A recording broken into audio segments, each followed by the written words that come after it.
夕映えクジラ、夕日に照らされたクジラっていうイメージなんですけど、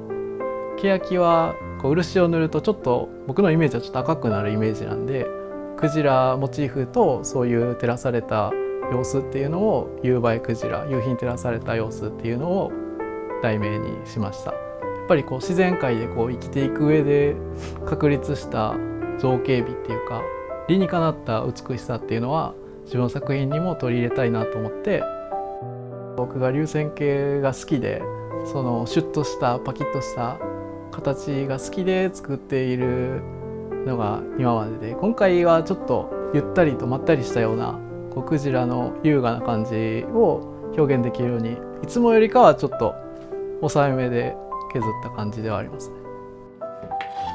まだ自分の形っていうのは見出してないなとは思ってて、見た人がこれを見て松原明やなって思ってもらえるような形っていうのはいつか見つけたいなとは思ってるんですけど、